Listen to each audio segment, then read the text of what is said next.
இந்த ஏரியா பேர் முத்தையா தெரு, செல்லம்மாள் தோட்டத்துக்கு பக்கத்தில் இருக்கக்கூடிய முத்தையா தெரு. இது நம்ம சேப்பாக்கம் திருவல்லிக்கேணி சட்டமன்ற தொகுதியில் இருக்கக்கூடிய ஒரு பகுதி. சேப்பாக்கம் திருவல்லிக்கேணி சட்டமன்ற தொகுதியில் யார் எம்எல்ஏன்னு தெரியும். மாண்புமிகு துணை முதலமைச்சர் திரு உதயநிதி ஸ்டாலின் அவர்கள் தான் எம்எல்ஏ. இந்த பகுதி மக்கள் இவருக்கு ஓட்டு போட்டு எம்எல்ஏ ஆக்கி, அதனால தான் இவர் அமைச்சராகி அப்புறமா துணை முதலமைச்சர் ஆனார். அவர் ரொம்ப நல்லா இருக்கார், நல்லா இருக்கட்டும். ஆனால் இந்த மக்கள் இந்த ஒரு தெருவில் மட்டும் 250 குடும்பத்துக்கு மேலே இருக்கிறாங்க. ஆயிரக்கணக்கான மக்கள் இருக்கிறாங்க. டாய்லெட்டு பார்த்தோம்னா ஒரு 6 டாய்லெட் தான் இருக்குன்னு சொல்கிறாங்க. குறிப்பாக பெண்களுக்கு 3 டாய்லெட் இருக்குதான். முடியாத ஒரு சூழ்நிலையா இருக்கு. இந்த பகுதியில் ஒரு 100 வீட்டுக்கு மேல இருக்கு. இந்த பகுதியே வந்து பப்ளிக் டாய்லெட் மாதிரி ஒரு பப்ளிக் டாய்லெட்டா யூஸ் பண்ணுறாங்க. அது கீழே ஒரே ஒரு டாய்லெட் இருக்கான். அந்த ஒரு டாய்லெட்டும் கூட சுத்தமாக இல்லை.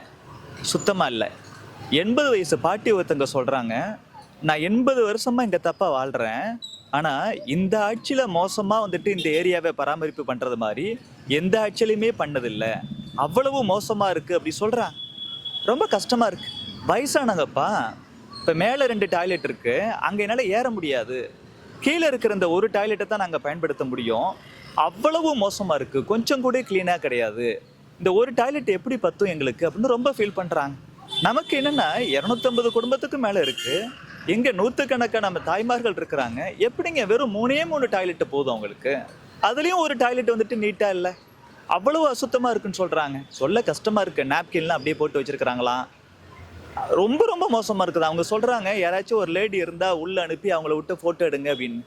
நம்ம ஜென்ஸாக இருக்கிறதால உள்ளே போக முடியலை. அவ்வளவு மோசமாக இருக்குன்னு ரொம்ப ஃபீல் பண்ணுறாங்க. இந்த தெருவில் பார்த்தோம்னா மக்களுக்கு குடிநீர் வசதி கிடையாது. ஒவ்வொரு வீட்டுக்கும் குடிநீர் கொடுக்கணும்ல. துணை முதலமைச்சராக இருக்காரு உதயநிதி ஸ்டாலின் அவர்கள். அவங்க அப்பா முதலமைச்சராக இருக்கிறாங்க. நீங்கள் ஒட்டுமொத்தமாக தமிழ்நாட்டில் இருக்கக்கூடிய ஒவ்வொரு வீட்டுக்கும் அந்த மாதிரி கொடுக்க வேணாம் சார்.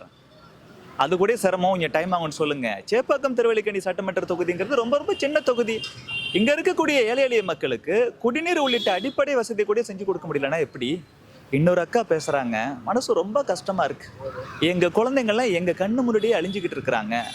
ஸ்கூல் முடிக்கிறது இல்லை, காலேஜுக்கு போகிறது இல்லை.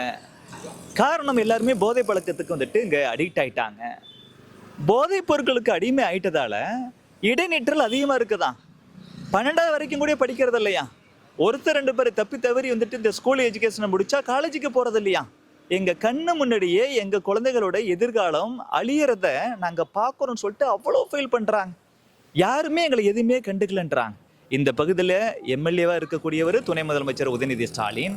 இந்த பகுதியில் இங்கே கவுன்சிலராக இருக்கக்கூடியவங்க டிஎம்கேக்காரங்க. இப்படி எல்லா ஆட்சி அதிகாரமும் அவங்கக்கிட்ட திமுக கிட்ட இருந்தும் கூட இந்த மக்களுக்கு தேவையான அடிப்படை வசதியே இல்லைன்னா எப்படி? இங்கே டாய்லெட்டுன்னு சொல்லி ஒன்று கட்டி வச்சிருக்கிறாங்க, ஆனால் பார்த்தா அது செயல்படலை.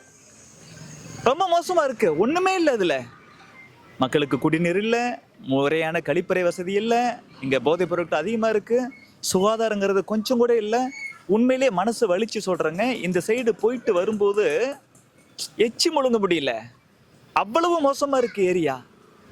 மக்களை பார்க்கும்போது இந்த சென்னையில் யாரோ எப்படியோ வாழ்கிறாங்களே, இவங்களுக்கு மட்டும் அடிப்படை வசதி கூடவே இல்லையே. மனிதர்கள் வாழக்கூடிய இடமாவா இந்த இடம் இருக்குது? அவ்வளவு மோசமாக வச்சுருக்கிறாங்க. ரொம்ப வலிக்குது இதை பார்க்கும்போது. நீங்களே பாருங்க இதெல்லாம்.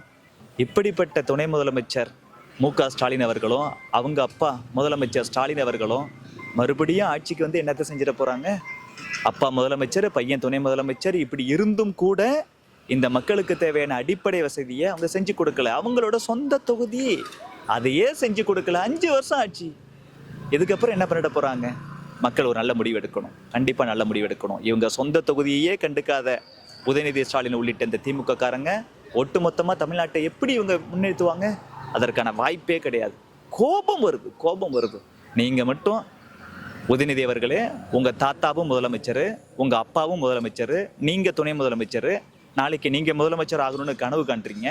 உங்கள் குடும்பம் மட்டும் பரம்பரையாக நல்ல முன்னேறி போயிட்டே இருக்கணும். எங்கள் சேப்பாக்கம் திருவல்லிக்கேணி தொகுதி மக்கள் மட்டும் கடைசி வரைக்கும் இந்த மாதிரி சுகாதாரமற்ற ஒரு இடத்துல இருக்கணும்.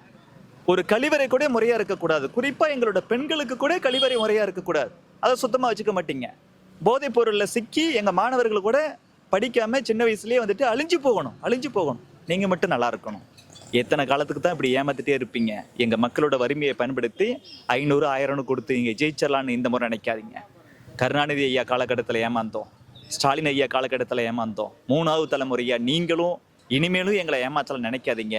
இந்த முறை இந்த 2026 ஏப்ரல் மாதம் 23ஆம் தேதி நடக்கக்கூடிய இந்த சட்டமன்ற தேர்தலில் உதயநிதி ஸ்டாலின் அவர்களே, நீங்களும் டெபாசிட் இழப்பீங்க. உங்கள் கட்சி சார்பில் யார் எங்கே போட்டியிட்டாலும் எல்லாத்தையும் டெபாசிட் இழக்க வைப்பார்கள் தமிழர்கள்.